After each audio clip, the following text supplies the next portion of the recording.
नमस्कार, स्वागत है आप सभी का एक बार फिर से आपके अपने YouTube चैनल लिखो इंडिया परिवार में। तो दोस्तों, आज से हम कक्षा 10 के जो महत्वपूर्ण प्रश्न हैं बोर्ड एग्जाम की दृष्टि से उनके बारे में डिस्कस करेंगे। सामाजिक विज्ञान के अंदर जितने भी जो अलग अलग सब्जेक्ट हैं, चाहे वो आपकी हिस्ट्री है, पॉलिटी है, ज्योग्राफी है, चाहे इकोनॉमी है, उनके अनुसार हम देखेंगे कि कौन कौन से प्रश्न जो है महत्वपूर्ण है आने वाले एग्जाम के लिए और कौन कौन से प्रश्न जो हैं वो आपके पिछले एग्जामों में पूछे गए हैं। ठीक है, उन्हीं के बारे में डिस्कस करेंगे। आज का जो हमारा वीडियो रहेगा वो सामाजिक विज्ञान के इतिहास विषय पर रहेगा, जिसमें हम पहले पार्ट के जो महत्वपूर्ण प्रश्न है उनके बारे में देखेंगे। जो पहला पार्ट है हमारा यूरोप में राष्ट्रवाद का उदय, उसी के अंदर जो हमारी प्रश्नोत्तरी रहेगी वो आ जाएगी। कि पहला प्रश्न इसी के साथ में शुरू करते हैं कि जर्मनी के एकीकरण की प्रक्रिया का आपको संक्षिप्त में वर्णन करना है। सीधा सीधा निबंधात्मक बड़ा प्रश्न पूछ सकते हैं आपसे कि जर्मनी के एकीकरण की प्रक्रिया का संक्षिप्त क्या करना है, आपको वर्णन करना है। ठीक है, तो आप किस प्रकार से लिखेंगे उसी के बारे में देखते हैं। कि सबसे पहले आपको लिखना है कि जर्मनी का एकीकरण, इसमें क्या लिखना है, वियना कांग्रेस द्वारा जर्मनी के 39 राज्यों का एक संघ बनाया था। ठीक है, वियना जो कांग्रेस है उसने जर्मनी के जो 39 राज्य हैं, 39 स्टेट्स जो हैं, उनका एक बड़ा संघ बनाया था, एक ग्रुप बनाया था। और क्या किया था, एक जर्मन राष्ट्र सभा की स्थापना की गई, एक जर्मन राष्ट्र सभा की स्थापना की गई, जिसका अध्यक्ष ऑस्ट्रिया के सम्राट विल्हेम द्वितीय को बनाया गया था। जो सभा बनाई गई थी ना जर्मनी के अंदर, उसका अध्यक्ष ऑस्ट्रिया के सम्राट विल्हेम द्वितीय को बनाया गया। इससे जर्मन लोगों में घोर असंतोष व्याप्त हो गया। यानी कि जब उस जर्मन राष्ट्र सभा का अध्यक्ष ऑस्ट्रिया के सम्राट को बनाया तो जर्मनी के जो लोग थे वो क्या हो गए, नाराज हो गए। ठीक है, अब उन्होंने क्या किया कि जर्मनी के राष्ट्रवादियों ने 1815 में, ध्यान रखना कब, 1815 में से जर्मनी के एकीकरण की प्रक्रिया का जो प्रयास था वो क्या कर दिया, शुरू कर दिया। जो निम्न प्रकार से हम अलग अलग बिंदुओं के माध्यम से समझेंगे। ठीक है, तो उन्होंने क्या किया, जर्मन के जो राष्ट्रवादी लोग थे, अब राष्ट्रवादी कौन होते हैं, जिनमें देश के प्रेम की भावना होती है, उन्होंने क्या किया, 1815 से जो प्रयास था एकीकरण का वो शुरू कर दिया। तो सबसे पहले उन्होंने क्या किया, जोलबेराइन संघ की स्थापना की। सबसे पहले पहला पॉइंट क्या लिखना है कि जोलबेराइन संघ की स्थापना उनके द्वारा की गई। बात करते हैं ये क्या था कि 1834 ईस्वी में परसा की पहल पर, जगह का नाम है परसा, वहां पर क्या किया गया, जोलबेराइन एक शुल्क संघ, ये क्या था, जोलबेराइन क्या था, एक शुल्क संघ था। ठीक है, की स्थापना की गई जिसमें अधिकांश जर्मन राज्य शामिल हो गए। ठीक है, अब उन्होंने क्या किया, 1834 में परसा की पहल पर जोलबेराइन जो शुल्क संघ था वो बनाया। अब जर्मनी के जितने भी जो लगभग लगभग राज्य थे वो सारे के सारे इस शुल्क में शामिल हो गए। ठीक है, इस संघ ने शुल्क अवरोधों को समाप्त कर दिया।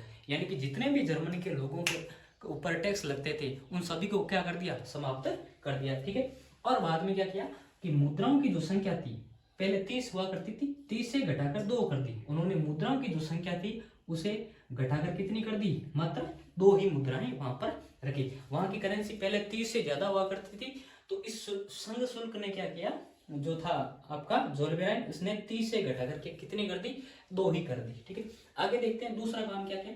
फ्रैंकफर्ट संसद जो थी उसके अंदर क्या हुआ था कि संपूर्ण जर्मनी के लिए एक नवीन संविधान बनाने के लिए 18 मई 1848 को फ्रैंकफर्ट संसद के 831 निर्वाचित सदस्यों की एक बैठक हुई। ठीक है, फ्रैंकफर्ट संसद में हुआ क्या, जर्मनी का संविधान बनाने के लिए बात कब की है, 18 मई 1848 की। वहां पर एक बैठक आयोजित की गई जिसमें कितने सदस्य शामिल थे, 831 निर्वाचित सदस्य शामिल हुए थे। उन्होंने एक जर्मन राष्ट्र के लिए एक संविधान का प्रारूप तैयार किया। उन्होंने क्या किया, जर्मनी जो बन रहा था ना उसके संविधान का जो प्रारूप था वो तैयार किया था। यहीं पर अगर क्वेश्चन पूछ ले कि भारतीय संविधान का प्रारूप किसने तैयार किया था, तो आप इसका आंसर लिखोगे डॉक्टर भीमराव अंबेडकर। ठीक है, जो प्रारूप समिति थी उसका अध्यक्ष किसको बनाया गया, डॉक्टर भीमराव अंबेडकर को। यहाँ पर देखें तो यहाँ कितने सदस्य थे, 831 सदस्य थे जिन्होंने संविधान उनका प्रारूप तैयार किया। और इस राष्ट्र की अध्यक्षता एक ऐसे राजा को सौंपी गई जिसे संसद के अधीन रहना था। यानी कि उन्होंने कहा कि जो आपका राजा होगा, जर्मनी का जो शासक होगा, जो सबसे बड़ा पदाधिकारी होगा, वो किसके अधीन रहेगा, संसद के अधीन रहेगा। ये बात फ्रैंकफर्ट संसद ने इस प्रारूप में कही थी। ठीक है, आगे अगर चले तो आगे हम देखते हैं अगला पॉइंट। तो हमने देखा कि किस प्रकार से जो है फ्रैंकफर्ट संसद ने प्रारूप तैयार किया और किस प्रकार से जो है जर्मनी का सम्राट घोषित करने की कोशिश की। उसी समय हुआ क्या कि जो परसा का सम्राट था ना, विलियम चतुर्थ, उसने क्या किया कि जर्मनी का जो राजमुकुट था उसे पहनने से मना कर दिया। तो फ्रैंकफर्ट संसद द्वारा जो भी प्रयास किए गए जर्मनी के एकीकरण को लेकर, वो सारे के सारे क्या हो गए, फेल हो गए। क्यों फेल क्यों है? क्योंकि जो जिसको सम्राट बना रहे थे ना, उसने स्पष्ट रूप से मना कर दिया कि मैं जर्मनी का सम्राट नहीं बनूंगा। उसके बाद में क्या हुआ, अगला हुआ कि बिस्मार्क जो था ना, उसने किस प्रकार से योगदान दिया।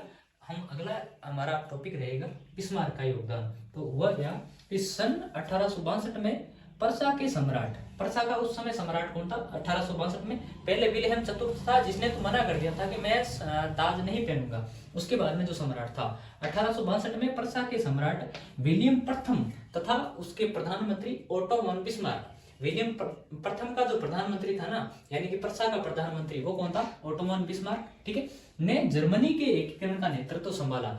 ठीक है, उसके बाद में हुआ क्या, जब फ्रैंकफर्ट संसद का प्रयास फेल हो गया तो बिस्मार्क ने और जो पर्सा का सम्राट था उस समय कौन, विलियम प्रथम, उसने क्या किया, जर्मनी के एकीकरण करने का प्रयास अपने अंदर अधीन कर लिया। ठीक है, बिस्मार्क ने पर्सा की सेना का सहयोग लिया। उसने क्या किया, बिस्मार्क ने पर्सा की जो सेना थी, उसकी खुद की जो सेना थी, देश की सेना थी, उसका सहयोग लिया और उसने एक नीति अपनाई। कौन सी?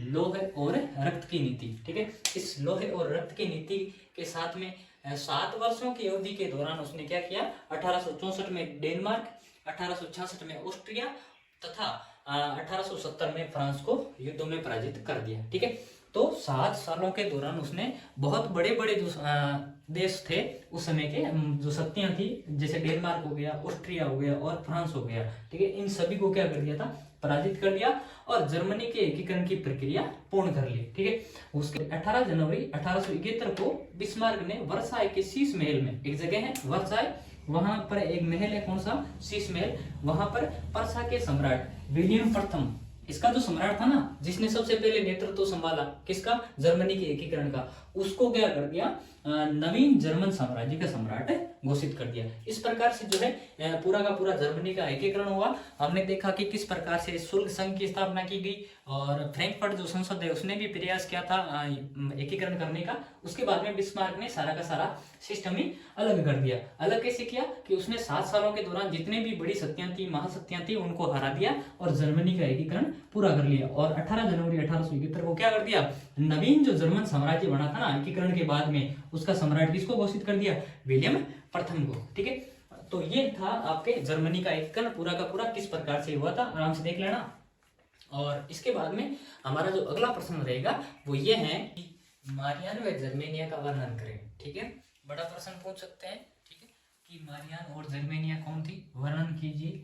तो हमें क्या लिखना है कि मारियान व जर्मेनिया 2 नारियों के चित्र थे, इनका चित्रण राष्ट्रों के रूपक के रूप में किया गया था। ठीक है, मारियान और जर्मेनिया जो थी उनका जो चित्रण है वो अलग अलग देशों के रूपक के रूप में किया गया। ठीक है, जैसे स्वतंत्रता संग्राम के दौरान भारत के अंदर भारत का जो स्वरूप बताया है वो भारत माता की छवि के अनुसार बताया है, उसी प्रकार जो है मारियान और जर्मेनिया का चित्रण भी किया गया था। तो ठीक, सबसे पहले हम देखेंगे मारियान कौन थी। ठीक है, मारियान की अगर बात करें, मारियान फ्रांस गणराज्य का रूपक थी। मारियान किस देश की राष्ट्र रूपक थी, फ्रांस की रूपक थी।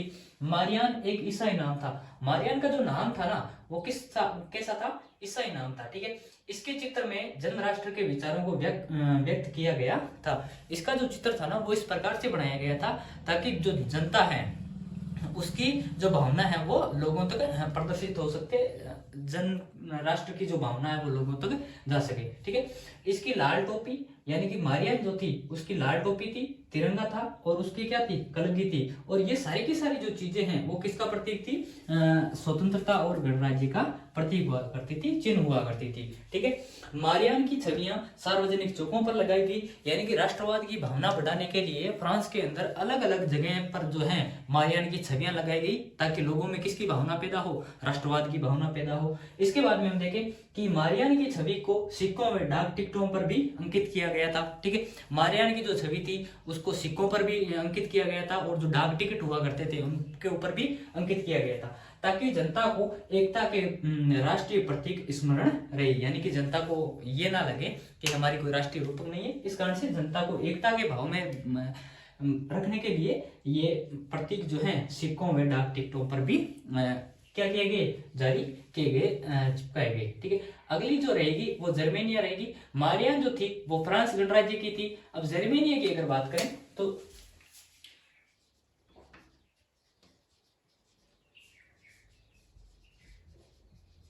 जर्मेनिया के बारे में आपको लिखना है, जर्मेनिया जर्मन राष्ट्र की रूपक थी। ठीक है, कौन से राष्ट्र की रूपक थी, जर्मन राष्ट्र की रूपक थी।